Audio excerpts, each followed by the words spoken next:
এই চ্যানেল কোনো অবৈধ কার্যকলাপকে উৎসাহিত বা সমর্থন করে না। এই চ্যানেলের সমস্ত বিষয়বস্তু কেবল তথ্য ও শিক্ষামূলক উদ্দেশ্যে প্রদান করা হয়েছে।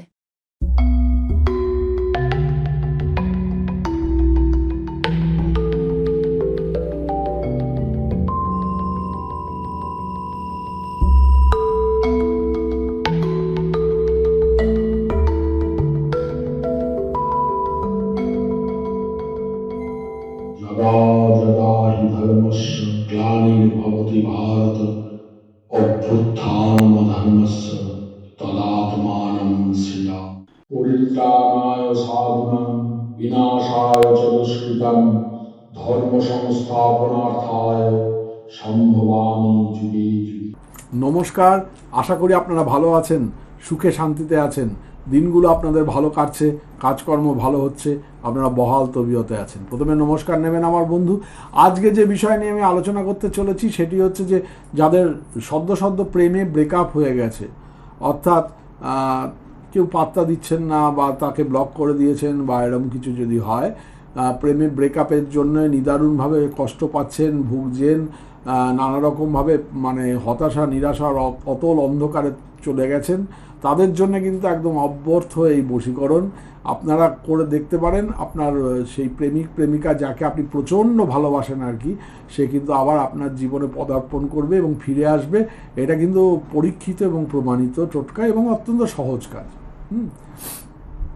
তা একটা কথা বলি, যারা স্বর্ণচক্র ভবিষ্যৎবাণী আমার বানাতে চান, 70 পাতার অমূল্য খুষ্টি ঠিকুজি, তারা 9874332016 এই নাম্বারে আপনারা হোয়াটসঅ্যাপ করবেন, ফোন করবেন না, হোয়াটসঅ্যাপ করে লিখবেন যে শান্তনুদা আমি স্বর্ণচক্র ভবিষ্যৎবাণী বানাতে চাই, তখন আমি উত্তর দিয়ে দেবো কী করা যাবে। এক নম্বর। দ্বিতীয় নম্বর হচ্ছে যারা কলকাতা চেম্বারে এসে আমাকে ভিজিট করে দেখাতে চান, তারা 9830143048 এই নাম্বারে বুকিং করে সকাল 11টা থেকে সন্ধ্যে 6টার মধ্যে বুকিং করে চলে আসবেন। আপনাদের দেখতে পেয়ে আমার ভালো লাগবে, আপনাদের জন্য সেবা করতে পেরে আমি নিজেকে ধন্য মনে করব। 3 নম্বর হচ্ছে যারা ভিডিওটা এখনও পর্যন্ত আপনারা সাবস্ক্রাইব করেননি আমার চ্যানেলে, তারা অতি অবশ্য সাবস্ক্রাইবার বাটনটি ক্লিক করে পাশের নোটিফিকেশান বেলটি অলে নিয়ে গিয়ে অন করে দেবেন বা সেট করে দেবেন। আর সবথেকে বড় কথা হচ্ছে যারা আমার বইগুলো কিনতে চান, তারা অ্যামাজনে তো পাচ্ছেনই, ফ্লিপকার্ট অ্যামাজনে তো পাওয়া যায়, তার সঙ্গে সঙ্গে anandodorshon.com আমার নিজস্ব সাইট, সেখান থেকেও আপনারা বইগুলো অনেক অল্প পয়সায় সংগ্রহ করতে পারেন, তন্ত্রের বইগুলো। আচ্ছা, এবারে আসছি আমার আগে মানে আসল কথায়, ভিডিওর কথায় আর কি। তা প্রেমী আপনার জন্য জীবন বাজি রেখে ছুটে চলে আসবে। হ্যাঁ, আজকের এই ভিডিওতে আমি আপনাদের এমন একটা টোটকা সম্পর্কে বলবো যার ব্যাপারে আমি কথা দিচ্ছি, হ্যাঁ আমি প্রতিশ্রুতি দিচ্ছি, যদি আপনি এই টোটকাটি ঠিকভাবে করেন তাহলে আমি কথা দিচ্ছি একেবারেই এতে 100% সফলতা আপনি পাবেন বা 100% আপনি গ্যারান্টেড। তা আপনি যে কোনো কাজের জন্যই এটা করুন, এটি বানিয়ে পুড়িয়ে ফেলে আপনার সেই কাজ কিন্তু হয়ে যাবে। যদি আপনি আপনার ভালোবাসার মানুষকে আপনার প্রেমে পাগল করতে চান, তার হৃদয়ে আপনার প্রতি ভালোবাসা জাগাতে চান, তাহলে আজ আমি এমন এক জিনিস নিয়ে এসেছি যা অগণিত মানুষ করে 100% সফল হয়েছেন।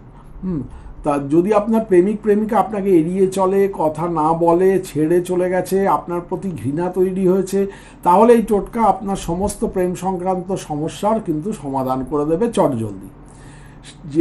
যে ব্যক্তি চলে গেছে সেই ব্যক্তি আবার আপনার সাথে কথা বলবে, ভালোবাসবে, আর তার অন্তরের রাগ ও ঘৃণা ভালোবাসায় পরিণত হবে। সে এমনভাবে আপনার প্রেমে ছটফট করবে যেমন মাছ জল ছাড়া ছটফট করে। এই টোটকা করতে আপনাকে কারোকে কিছু খাওয়াতে বা পান করাতে হবে না, আপনি যেখানে বসে আছেন সেখানে থেকেই করতে পারবেন। এর জন্য কোথাও যাওয়ারও প্রয়োজন নেই। কি করবেন, কেমনভাবে করবেন সেটা আবার আপনাদের বলছি, একটু মন দিয়ে শুনুন, মনটা রাখুন আমার দিকে, কানটা রাখুন আমার দিকে এবং ধ্যানটা রাখুন আমার দিকে।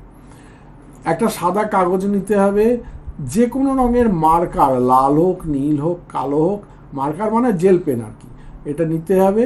একটা নিরিবিলি পরিবেশে বসতে হবে যেখানে কেউ আসবে না, কোনো কথা বলা যাবে না। তা আপনি পবিত্র অবস্থায় বসেই টোটকা করবেন। এই কাজে সম্পূর্ণ প্রবল আত্মবিশ্বাসের সঙ্গে কিন্তু আপনাকে করতে হবে যে না, আমি যেটা কাজটা করছি সেই কাজটা আমার ধরবেই বা হবেই। এখন আসুন বুঝে নিই কীভাবে আপনি এই যন্ত্রটা তৈরি করবেন এবং করে আপনাকে করবেন। দেখুন, একটা বাক্স আকৃতির নকশা আঁকুন। আমি যেরকমভাবে বলছি দেখুন একদম পুরোপুরি পরিষ্কার আপনাদের সামনে, চোখের সামনে ভেসে উঠছে, এটা ভালো করে লক্ষ্য করুন। একটা বাক্স আকৃতির নকশাটা আগে এঁকে নিতে হবে যাতে 9টি ঘর থাকে। এবারে নিচের সংখ্যাগুলো নির্দিষ্টভাবে ঘরে লিখতে হবে, যেমন ভিডিওতে দেখানো হচ্ছে এরকমভাবে লিখতে হবে। তা এইবার দেখাচ্ছি কীরকমভাবে। দেখুন, প্রথম ঘরে থাকবে 44, তারপরে ঘরে থাকবে 36, তারপরে ঘরে থাকবে 42, তার নিচে থাকবে 39, তারপরে ঘরে থাকবে 04, তারপরে ঘরে থাকবে 36 অর্থাৎ 36, আর তার নিচের ঘরে প্রথম ঘরে থাকবে 58, তারপরের ঘরে থাকবে 60, তারপরের ঘরে থাকবে 72। আর এই যে 7 সংখ্যাটা দেখছেন, এই 7 সংখ্যাটা 4টে কোণে কিন্তু লেখা থাকবে আর কি, 4টে কোণে ঠিক যেভাবে দেখানো হয়েছে সেভাবে লেখা থাকবে। তারপরে আপনি যার জন্যই কাজ করছেন নিচে তার নাম লিখতে হবে। যদি ছেলে হয়, ধরুন আপনি তপন ভৌমিকের নামে কাজ করছেন, তাহলে তার আগে বিন কথাটা লিখতে হবে, বিন তপন ভৌমিক। হ্যাঁ, আর যদি মেয়ের নামে করতে চান, ধরুন আদ্রিসা ঘোষ, হ্যাঁ, তা সেখানে আপনার লিখতে হবে বিনতে, বি বয়সী ন তয়কার, এটা বিনতের কথাটা আগে লিখে নিয়ে তারপরে আদ্রিতা ঘোষের নামটা আপনি লিখলেন। আমার কথা কি বোঝা গেল? তা সেরকমভাবে আপনি নিচে ওই নামের জায়গাটা যদি ছেলে হয় তাহলে লিখবেন বিন, আর মেয়ে হলে ওখানে নামের আগের জায়গাটা লিখবেন কিন্তু বিনতে। নাম লেখার পরে নকশাটি কেটে ছোট করে ভাঁজ করে তাবিজের মতো করে বানিয়ে ফেলতে হবে। তাবিজে মানে কোনো খোলে টোলে ভরতে হবে না, মানে ওটাকে গোল করে রাউন্ড করে মুড়ে নেবেন, বা আপনি একটুখানি লম্বাটে টাইপের করে ভাঁজ করে নেবেন। এইবারে আপনি যেখানে বসে আছেন সেই এখানে ওই যন্ত্রটাকে বা তাবিজটাকে পুড়িয়ে ফেলতে হবে।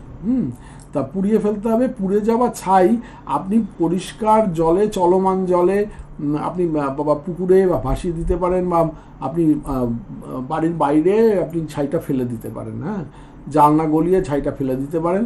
এই কাজটা কিন্তু 3 দিন ধরে করতে হবে, প্রতিদিন রাতেই করতে হবে। যখন ঘুমোতে যাওয়ার আগটা দিয়ে করবেন, আর প্রতিদিন একটা করে ওই তাবিজ আলাদা করে বানিয়ে নিতে হবে। একদিনে যে আপনি বানিয়ে নিলেন তারপরে 3 দিন ধরে করলেন তা না, একটা করে বানাবেন, একটা করে করবেন, 3 দিন পর পর করবেন। এই টোটকা যদি 3 দিন সঠিকভাবে করেন তাহলে আপনার ভালোবাসার মানুষ অতি অবশ্যই আপনার কাছে ফিরে আসবে, আপনার প্রেমে অস্থির হয়ে পড়বে এবং চিরজীবনের মতো আপনার প্রেমে কিন্তু উথাল পাতাল হতে থাকবে তার ভেতরে। অর্থাৎ প্রেমটি আবার আগের মতো জায়গায় চলে আসবে। করে দেখবেন। যদি জন্মছকে গ্রহ দুর্যোগ থাকে তাহলে টোটকা ধরতে চায় না, বা সেক্ষেত্রে যাদের টোটকা ধরবে না তারা অতি অবশ্যই কলকাতা চেম্বারে এসে দেখাতে পারেন, আপনার জন্মছকটা বিচার করিয়ে নিয়ে যেতে পারেন, বা কেমনভাবে করতে হবে না করতে হবে সেটা আমি আপনাকে আবার পুঙ্খানুপুঙ্খভাবে বলে দেবো। ভালো থাকবেন বন্ধু, নমস্কার।